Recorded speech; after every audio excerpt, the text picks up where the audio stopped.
ابتدا ہے رب جلیل کے ببرکت نام سے جو دلوں کے بھید خوب جانتا ہے۔ دیکھتی آنکھوں سنتے کانوں سب کو ہماری طرف سے السلام علیکم۔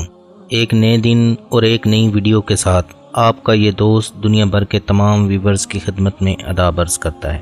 دوستو، آج کی ویڈیو ہے فرعون مصر کے متعلق ایسی معلومات دینے کی کوشش کریں گے جو قابل بھروسہ اور اتھینٹک ہیں، اور یہ مصر سیریز کا دوسرا حصہ ہے۔ فرعون کے والدین کا آپس میں کون سا سگا رشتہ تھا، ان کا وہ شرمناک کام کیا تھا جس سے فرعون کی پیدائش ہوئی۔ نبی کریم صلی اللہ علیہ وسلم جنت کی سیر کر رہے تھے کہ آپ نے بڑی عمدہ خوشبو محسوس کی تو جبریل علیہ السلام نے بتایا یہ خوشبو ماشطہ رضی اللہ عنہ اور اس کی اولاد کی طرف سے آ رہی ہے۔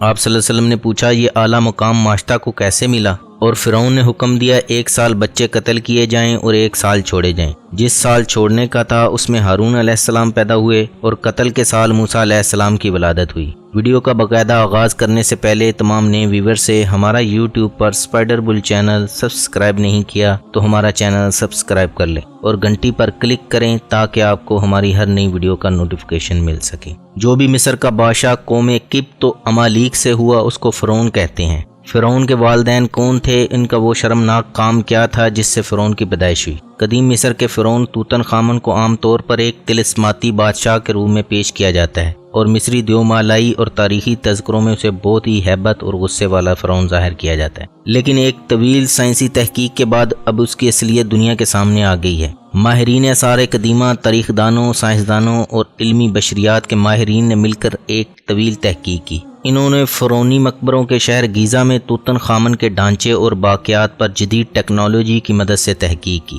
حقائق سے پردہ اٹھا تو معلوم ہوا یہ فرعون قدر زنانہ جسم کا مالک تھا، اس کا بایاں پاؤں ٹیڑھا تھا اور بیماری اور کمزوری کی وجہ سے وہ چھڑی کے سہارے چلتا تھا۔ توتن خامن اور اس کے والد اخناتون اور والدہ کے ڈی این اے سے یہ بھی معلوم ہوا کہ اس کے والدین آپس میں سگے بہن بھائی تھے اور ان کے شرمناک تعلق سے اس کی پیدائش ہوئی۔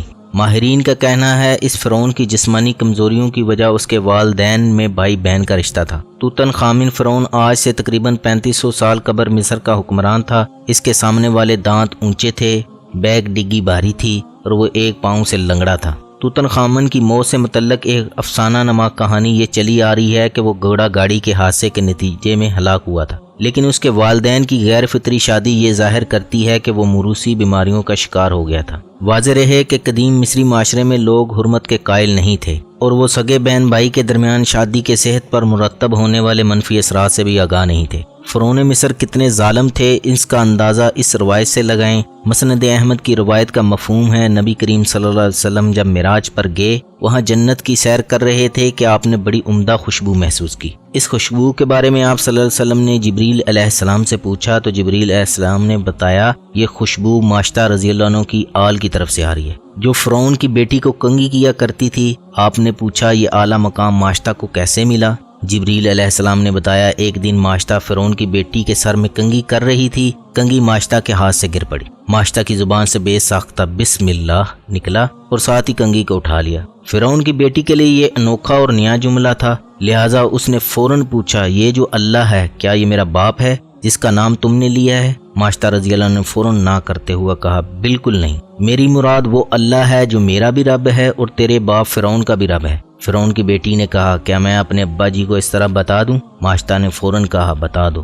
اس نے فرعون کو یہ سارا واقعہ بتا دیا۔ فرعون نے ماشطہ کو طلب کر لیا۔ فرعون نے ماشطہ کو مخاطب کر کے کہا کیا میرے علاوہ بھی تیرا کوئی رب ہے؟ ماشطہ نے جواب دیا جی ہاں، میرا ایک ہی رب ہے جو میرا اور تیرا بھی ہے، وہ اللہ ہے۔ فرعون آگ بگولا ہو گیا اور اس قدر غصے میں آیا کہ اس نے تانبے کا برتن آگ پر رکھ کر آگ کی طرح دہکا دیا اور ماشطہ اور اس کے بچوں کو اس کڑاہے میں پھینکنے کا حکم دیا۔ اس دوران ماشطہ فرعون سے مخاطب ہوئی اور کہا میری ایک خواہش ہے۔ فرعون نے پوچھا کیا خواہش ہے؟ ماشطہ نے کہا ہم سب کی ہڈیوں کو ایک کپڑے میں جمع کر کے دفن کر دیا جائے۔ فرعون نے کہا تمہاری اس خواہش کو پورا کرنا ہمارے ذمہ رہا۔ اس کے بعد ماشطہ رضی اللہ عنہ کے بچوں کو ایک ایک کر کے کڑاہے میں پھینکنا شروع کر دیا۔ جب آخری بچہ جو ماں کا دودھ پیتا تھا ماں کے سینے سے لگا ہوا تھا اس کو ماشطہ سے کھینچنے لگے۔ ماں اس بچے کی وجہ سے پریشان ہو گئیں اور اپنی طرف کھینچنے لگ گئی۔ بچہ فوراً بولا ماں کود جاؤ، دنیا کی تکلیف آخرت کے عذاب کے مقابلے میں بہت ہلکی ہے، ماں کود جاؤ، ڈرنا کیسا؟ ماشطہ نے بھی ساتھ چھلانگ لگا دی اور جنتوں کے مہمان بنے۔ ان پر ظلم کرنے والے حکمران کا نام رامسس دوم تھا۔ جو بھی بادشاہ بنتا اس کو فرعون کہا جاتا۔ اس وقت کے بادشاہوں کا لقب فرعون تھا۔ فرعون رامسس نے خواب دیکھا، بیت المقدس کی طرف سے آ گئی، اس نے مصر کو گھیر کر تمام قبطیوں کو جلا ڈالا، بنی اسرائیلیوں کو کچھ ضرر نہ پہنچایا۔ اس سے اس کو بہت وحشت ہوئی۔ کاہنوں نے تعبیر دی کہ بنی اسرائیل میں ایک لڑکا پیدا ہوگا جو تمہاری سلطنت کے خاتمے کا باعث ہوگا۔ یہ سن کر فرعون نے حکم دیا بنی اسرائیل میں جو لڑکا پیدا ہو ختم کر دیا جائے۔ دائیاں تفتیش کے لیے مقرر ہوئیں۔ ایک روایت کے مطابق 70,000 لڑکوں کو ابدی نیند سلا دیا گیا اور 90,000 حمل گرا دیے گئے، اور مشیت الہی سے اس قوم کے بوڑھے جرد مرنے لگے۔ قوم قبط کے گرو گھنٹالوں نے گھبرا کر فرعون سے شکایت کی، بنی اسرائیل میں موت کی گرم بازاری ہے، اس پر ان کے بچے بھی قتل کیے جاتے ہیں، تو ہمیں خدمتگار کہاں سے میسر آئیں گے؟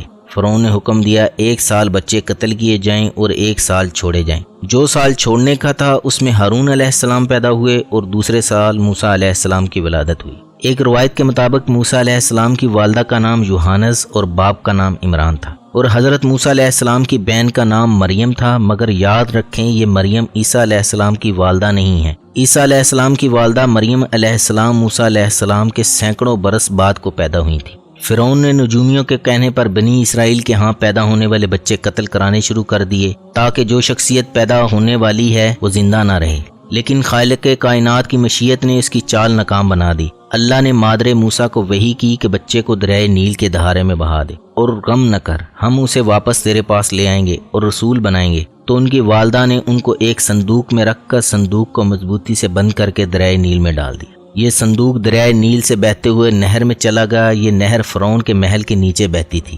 فرعون اور اس کی بیوی آسیہ دونوں محل میں بیٹھے ہوئے نہر کا نظارہ کر رہے تھے۔ جب ان دونوں نے صندوق کو دیکھا تو خدام کو حکم دیا اس صندوق کو نکال کر لائیں۔ جب صندوق کھولا گیا تو اس میں سے ایک نہایت خوبصورت بچہ نکلا جو انگوٹھا چوس رہا تھا، جس کے چہرہ پر حسن و جمال کے ساتھ ساتھ انوار نبوت کی تجلیات چمک رہی تھیں۔ فرعون اور آسیہ دونوں اس بچے کو دیکھ کر دل و جان سے اس پر قربان ہونے لگیں، اور آسیہ نے فرعون سے کہا کہ یہ بچہ میری اور تیری آنکھوں کی ٹھنڈک ہے، اسے قتل نہ کرو، شاید یہ ہمیں نفع دے یا ہم اسے بیٹا بنا لیں۔ اور وہ بے خبر تھے۔ سورۃ القصص۔ یوں موسیٰ علیہ السلام فرعون رامسس ثانی کے محل میں پرورش پانے لگے۔ ابھی موسیٰ علیہ السلام شیر خوار بچے تھے، اس لیے شیر خوار موسیٰ علیہ السلام کو دودھ پلانے والیوں کی طلب ہوئی، مگر آپ کسی عورت کا دودھ پیتے ہی نہیں تھے۔ تو ان کی ہمشیرہ جو ماں کے کہنے پر دور سے پیچھے پیچھے دیکھتی آئی تھی اور آس پاس موجود تھیں، کہنے لگیں کہ میں تمہیں ایک دودھ پلانے والی کا بتاتی ہوں۔ چنانچہ مریم موسیٰ علیہ السلام کی والدہ کو فرعون کے محل میں لے کر گئی۔ اس دوران موسیٰ علیہ السلام نے کسی اور مرضیہ کا دودھ نہیں پیا تھا، اور انہوں نے جیسے ہی شفقت پدری سے دودھ پلایا تو آپ دودھ پینے لگے۔ اس طرح موسیٰ علیہ السلام کی والدہ کو ان کا بچھڑا ہوا لخت جگر مل گیا۔ اس کا تذکرہ سورۃ القصص میں اس طرح موجود ہے، اور صبح کو موسیٰ کی ماں کا دل بے صبر ہو گیا، ضرور قریب تھا کہ وہ اس کا حال کھول دیتی اگر ہم نہ ڈھارس بندھاتے اس کے دل پر کہ اسے ہمارے وعدہ پر یقین رہے۔ اور اس کی ماں نے اس کی بہن سے کہا اس کے پیچھے چلی جا، تو وہ اسے دور سے دیکھتی رہی اور ان کو خبر نہ تھی، اور ہم نے پہلے ہی سب دائیاں اس پر حرام کر دی تھی۔ تو بولی کیا میں تمہیں بتا دوں ایسے گھر والے کہ تمہارے اس بچے کو پال دیں، وہ اس کے خیر خواہ ہیں۔ تو ہم نے اسے اس کی ماں کی طرف پھیرا کہ ماں کی آنکھ ٹھنڈی ہو اور غم نہ کھائے، اور جان لے کہ اللہ کا وعدہ سچا ہے، لیکن اکثر لوگ نہیں جانتے۔ موسیٰ علیہ السلام ابھی بچے ہی تھے کہ ایک روز موسیٰ علیہ السلام نے فرعون کی گود میں بیٹھے ہوئے اس کی داڑھی پر ہاتھ ڈال دیا۔ فرعون رامسس غضبناک ہو گیا اور اس گستاخی پر شاید انہیں قتل کرا دیتا، مگر حضرت آسیہ نے کہا اے بادشاہ، یہ نادان بچہ ہے، تو چاہے تو تجربہ کر لے۔ اس تجربہ کے لیے ایک تشت میں آگ اور ایک تشت میں یاقوت آپ کے سامنے پیش کیے گئے۔ آپ نے یاقوت لینا چاہا، مگر فرشتہ نے آپ کا ہاتھ انگارہ پر رکھ دیا اور وہ انگارہ آپ کے منہ میں دے دیا۔ اس سے زبان مبارک جل گئی اور لکنت پیدا ہو گئی، جو نبوت ملنے تک جاری رہی۔ سیدنا موسیٰ علیہ السلام بنی اسرائیل سے تعلق رکھتے تھے، یعنی حضرت یعقوب علیہ السلام کی اولاد سے تھے۔ بنی اسرائیل سیدنا یوسف علیہ السلام ابن یعقوب علیہ السلام کے دور حکمرانی سے مصر میں رہ رہے تھے، اور بعد میں انہیں قوم فرعون یعنی قبطی مصریوں نے غلام بنا لیا تھا اور ان پر طرح طرح کے ظلم ڈھاتے تھے۔ سیدنا موسیٰ علیہ السلام کسر شاہی میں پل کر بڑے ہوئے تو انہیں اپنے قوم کی مظلومیت پر بڑا ترس آتا تھا۔ ایک روز انہوں نے بازار میں دیکھا ایک قبطی ایک شخص کو مار رہا تھا۔ موسیٰ علیہ السلام نے اس ظالم قبطی کو مکہ مارا تو وہ وہیں مر گیا۔ موسیٰ علیہ السلام وہاں سے چلے آئے۔ اگلے روز موسیٰ علیہ السلام نے پھر اسی شخص کو دوسرے شخص سے لڑتے دیکھا۔ اس نے پھر انہیں مدد کے لیے پکارا۔ وہ اسے سمجھانے کو آگے بڑھے کہ تو بڑا شریر ہے، پھر اسے قبطی سے چھڑانے لگے تو کم بخت چیخ اٹھا کہ آج تم مجھے قتل کرنا چاہتے ہو جیسے کل ایک شخص کو قتل کر دیا تھا۔ یوں خبر پھیل گئی کہ گزشتہ روز قبطی کا قتل موسیٰ علیہ السلام نے کیا ہے۔ بات دربار فرعون رامسس تک پہنچی اور درباری فرعون کو مشورے دینے لگے کہ موسیٰ علیہ السلام کو قتل کے الزام میں قتل کیا جائے تاکہ قبطیوں کا اسرائیلیوں پر رعب اور وقار قائم رہے۔ سورۃ القصص میں ہے، شہر کے دوسرے سرے سے ایک شخص بھاگا آیا اور اس نے موسیٰ علیہ السلام کو بتایا کہ درباری تمہارے قتل کے مشورے کر رہے ہیں، لہذا تم یہاں سے نکل جاؤ، میں تمہارا خیر خواہ ہوں۔ تب موسیٰ علیہ السلام وہاں سے ڈرتے اور دائیں بائیں دیکھتے نکل کھڑے ہوئے۔ انہوں نے اللہ سے دعا کی، اے میرے رب مجھے ظالموں کی قوم سے نجات دے۔ مصر سے نکلتے ہوئے موسیٰ علیہ السلام کے سامنے کوئی معین منزل نہ تھی۔ وہ اللہ کے بھروسے پر نکلے اور مشرق میں مدین موجودہ سعودی عرب آ پہنچے۔ مصر سے یہاں تک 8 روز کی مسافت ہے۔ یہ شہر فرعون کے حدود قلم رو سے باہر تھا۔ حضرت موسیٰ علیہ السلام نے اس کا راستہ بھی نہ دیکھا تھا اور نہ کوئی سواری ساتھ تھی، نہ توشہ، نہ کوئی ہمراہی اور کوئی چیز نہ ملتی تھی، بس اللہ کا سہارا تھا۔ یہاں سیدنا ابراہیم علیہ السلام کے فرزند مدین کی اولاد آباد تھی، جو ابراہیم علیہ السلام کی تیسری بیوی کے بطن سے تھے، اور جب وہ مدین کے پانی کے کنویں پر پہنچے تو انہوں نے اس پر لوگوں کا ایک ہجوم پایا جو اپنے جانوروں کو پانی پلا رہے تھے، اور ان سے الگ ایک جانب 2 عورتیں دیکھیں جو اپنی بکریوں کو روکے ہوئے تھیں۔ موسیٰ علیہ السلام نے فرمایا، تم دونوں اس حال میں کیوں کھڑی ہو؟ دونوں بولیں کہ ہم اپنی بکریوں کو پانی نہیں پلا سکتی یہاں تک کہ چرواہے اپنے مویشیوں کو واپس لے جائیں، اور ہمارے والد عمر رسیدہ بزرگ ہیں۔ موسیٰ علیہ السلام کو یہ باتیں سن کر بہت کوفت ہوئی اور دل میں کہا، یہ کیسے بے انصاف لوگ ہیں، انہیں صرف اپنی فکر ہے اور کسی مظلوم کی ذرا بھی پرواہ نہیں کرتے۔ وہ آگے آئے، بھاری ڈول اٹھایا اور اسے کنویں میں ڈالا۔ کہتے ہیں کہ وہ ڈول اتنا بڑا تھا کہ چند آدمی مل کر اسے کھینچ سکتے تھے، لیکن حضرت موسیٰ علیہ السلام نے اپنی قوی بازو سے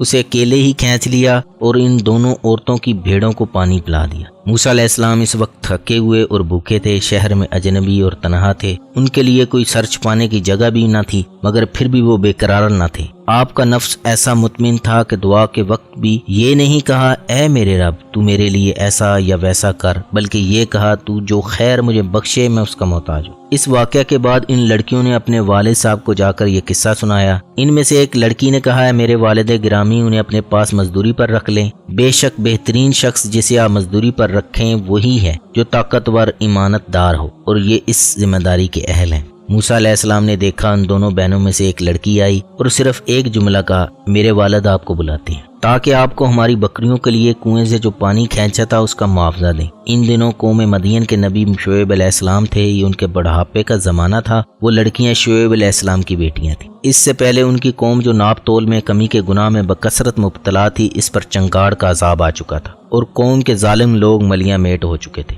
سیدنا موسیٰ علیہ السلام سیدنا شعیب علیہ السلام سے ملے۔ شعیب علیہ السلام نے انہیں 8-10 سال کے لیے اپنے پاس ملازم رکھ لیا اور اپنی ایک بیٹی کی شادی ان سے کر دی۔ پھر سیدنا موسیٰ علیہ السلام مقررہ مدت کے بعد شعیب علیہ السلام سے اجازت لے کر رخصت ہوئے اور اپنے گھر والوں کے ساتھ سینا کے جنوب میں سفر کر رہے تھے۔ وہ کوہ طور پر روشنی دیکھ کر آگ لینے گئے تو نبوت مل گئی۔ سورۃ طٰہٰ میں ارشاد باری ہے، جب وہ اس روشنی کے پاس پہنچے جو ایک درخت سے نکل رہی تھی تو انہیں آواز آئی، اے موسیٰ بے شک میں تمہارا رب ہوں، اپنے جوتے اتار دو کیونکہ تم بالوادی المقدس طویٰ، کیونکہ تم مقدس وادی طویٰ میں ہو، میں نے تمہیں نبوت کے لیے چن لیا ہے۔ جو وحی کی جا رہی ہے غور سے سنو، بے شک میں ہی اللہ ہوں، میرے سوا کوئی معبود نہیں، میری ہی عبادت کرو اور میرے ذکر کے لیے نماز قائم کرو۔ اللہ تعالیٰ نے نبوت کے ساتھ موسیٰ علیہ السلام کو 2 معجزے دیے۔ انہوں نے اللہ کے حکم سے اپنا عصا زمین پر ڈالا تو وہ رینگتا ہوا اژدہا بن گیا۔ دوسرا معجزہ یہ تھا کہ حکم الہی سے اپنا ہاتھ گریبان میں ڈالا تو وہ سفید روشنی دینے لگا۔ اس کے بعد اللہ تعالیٰ نے فرمایا، تم فرعون کے پاس جاؤ۔ وہ سرکش ہو گیا۔ تب انہوں نے دعا کی، رب اشرح لی صدری ویسر لی امری واحلل عقدۃ من لسانی یفقہوا قولی۔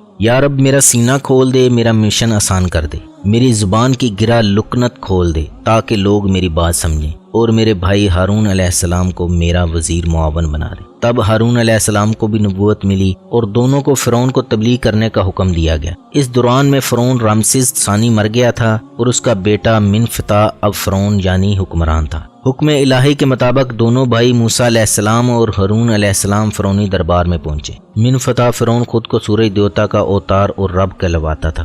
اس نے اپنے بت جگہ جگہ نصب کر رکھے تھے جن کی پوجا کرواتا تھا۔ موسیٰ و ہارون علیہ السلام نے اسے سرکشی چھوڑ کر ایک اللہ کی عبادت کرنے کا درس دیا۔ فرعون بولا تم دونوں کا رب کون ہے؟ انہوں نے جواب دیا ہمارا رب وہ ہے جس نے ہر چیز پیدا کی۔ پھر اس کی رہنمائی کی۔ انہوں نے یہ بھی کہا بنی اسرائیل کو ہمارے ساتھ جانے دے اور انہیں عذاب نہ دے۔ اسے اللہ کے عطا کردہ دونوں معجزے بھی دکھائے، مگر فرعون اس کے درباری کہنے لگے یہ موسیٰ تو ماہر جادوگر ہے۔ فرعون حق سے انکاری تھا، اس نے تمام شہروں سے جادوگر بلا لیے اور انہیں انعام و اکرام کا لالچ دیا۔ جادوگروں نے اپنے جادو کی رسیاں پھینکی جو سانپ بن گئی۔ اللہ کے حکم سے پھر جب موسیٰ علیہ السلام نے اپنا عصا پھینکا تو وہ اژدہا بن کر ان سب کے جادو کو نگل گیا۔ یہ دیکھ کر جادوگر سجدے میں گر پڑے اور موسیٰ و ہارون علیہ السلام کے رب پر ایمان لے آئے۔ فرعون نے جادوگروں کے ایمان لانے کو قبطیوں کے خلاف سازش قرار دیتے ہوئے کہا تم یہاں کے لوگوں کو اس سرزمین سے نکال دینا چاہتے ہو۔ اس نے جہاں جادوگروں کے ہاتھ پاؤں کاٹ ڈالنے اور انہیں سولی پر چڑھا دینے کی دھمکی دی، وہیں یہ بھی کہا کہ ہم قوم موسیٰ کے مرد قتل کر دیں گے اور ان کی لڑکیاں زندہ رکھیں گے۔ موسیٰ علیہ السلام نے بنی اسرائیل کو اللہ سے مدد چاہنے اور ثابت قدم رہنے کی تلقین کی۔ اس کے بعد اللہ نے فرعونیوں کو قحط سالی اور پیداوار کی کمی میں مبتلا کر دیا۔ ان پر طرح طرح کے عذاب اور مصیبتیں آئیں۔ فرعون بن فتح ابن رامسس اس قدر متکبر تھا کہ اپنے درباریوں سے کہنے لگا میں تو اپنے سوا تمہارے کسی رب سے واقف نہیں۔ پھر اپنے وزیر حامان سے کہا تم میرے لیے ایک اونچا محل بنواؤ تاکہ میں موسیٰ علیہ السلام کے رب کو جھانک کر دیکھوں، میں تو موسیٰ کو جھوٹا خیال کرتا ہوں۔ آخر کار اللہ تعالیٰ نے موسیٰ علیہ السلام کو بنی اسرائیل سمیت مصر چھوڑنے کا حکم دیا۔ موسیٰ علیہ السلام دریائے نیل کے کنارے پر پہنچے تو ان کی قوم پریشان ہوگی۔ اب کیا ہوگا؟ آگے دریا ہے، پیچھے فرعون۔ اللہ نے موسیٰ علیہ السلام کو اپنا عصا دریا میں مارنے کا حکم دیا۔ موسیٰ علیہ السلام نے جب عصا مارا دریا میں راستہ بن گیا۔ موسیٰ علیہ السلام بنی اسرائیل کو ہمراہ لیے دریائے نیل پار کرنے لگے تو فرعون بھی اپنے لشکر سمیت ان کا پیچھا کرتے ہوئے دریائے نیل میں اتر پڑا، مگر اللہ تعالیٰ نے بنی اسرائیل کو دریا پار کروانے کے بعد دریا کے پانی کو چلا دیا اور فرعون کو اس کے لشکر سمیت ڈبو کر ہلاک کر دیا۔ اس سارے واقعہ کو اللہ تعالیٰ نے درج ذیل آیات میں بھی بیان کیا ہے۔ اور ہم بنی اسرائیل کو سمندر سے گزار لے گئے، پھر فرعون اس کے لشکر ظلم اور زیادتی کی غرض سے ان کے پیچھے چلے، حتیٰ کہ جب فرعون ڈوبنے لگا تو بول اٹھا میں نے مان لیا کہ خداوند حقیقی اس کے سوا کوئی نہیں جس پر بنی اسرائیل ایمان لائے، اور میں بھی سر اطاعت جھکا دینے والوں سے ہوں۔ جواب دیا گیا اب ایمان لاتا ہے، حالانکہ اس سے پہلے تک تو نافرمانی کرتا رہا اور فساد برپا کرنے والوں میں سے تھا۔ اب تو ہم صرف تیری لاش ہی کو بچائیں گے تاکہ تو بعد کی نسلوں کے لیے نشان عبرت بنے، اگرچہ بہت سے انسان ایسے ہیں جو ہماری نشانیوں سے غفلت برتتے ہیں۔ ان آیات میں اللہ تعالیٰ نے ایک پیشین گوئی فرمائی ہے کہ ہم فرعون کی لاش کو محفوظ رکھیں گے تاکہ بعد میں آنے والے لوگوں کے لیے وہ باعث عبرت ہو۔ اپنے آپ کو خدا کہلوانے والے کی لاش کو دیکھ کر آنے والی نسلیں سبق حاصل کریں۔ چنانچہ اللہ کا فرمان سچ ثابت ہوا اور اس کا ممی شدہ جسم 1898 میں دریائے نیل کے قریب تبیسیہ کے مقام پر شاہوں کی وادی سے اوریت نے دریافت کیا، جہاں سے اس کو قاہرہ منتقل کر دیا گیا۔ سائنسدانوں نے 8 جولائی 1907 کو اس کے جسم سے غلافوں کو اتارا تو اس کی لاش پر نمک کی ایک تہ جمی پائی گئی، جو کھاری پانی میں اس کی غرقابی کی ایک کھلی علامت تھی۔ ممی قاہرہ کے عجائب گھر میں سیاحوں کے لیے سجی ہوئی ہے، اس کا سر اور گردن کھلے ہوئے ہیں اور باقی جسم کو ایک کپڑے میں چھپا کر رکھا ہوا ہے۔ اس نیش کی ناک کے سامنے کا حصہ ندارد ہے جیسے کسی حیوان نے کھا لیا ہو۔ پھر اس کی لاش الوہی فیصلے کے مطابق کنارے پر پھینک دی گئی تاکہ دنیا کے لیے عبرت ہو۔ آج فرعون قاہرہ کے عجائب گھر میں عبرت کا نمونہ بنا پڑا ہے۔ آج کے سیاسی اور غیر سیاسی فرعونوں کو فرعون من فتح اور فرعونیوں کے انجام کو بلانا نہیں چاہیے۔ دوستو، یہ تھا مصر کے متعلق ویڈیو کا دوسرا حصہ۔ اگر ہم آپ کے علم میں 1% بھی اضافہ کر سکے تو آج اپنے کسی دوست کے ساتھ فیس بک واٹس ایپ پر ضرور شیئر کریں، اور اس ابن آدم کو دے اجازت۔ ملیں گے پھر کسی نئی ویڈیو کے ساتھ۔ پاکستان زندہ باد، اللہ پامان دے۔ السلام علیکم ورحمۃ اللہ وبرکاتہ۔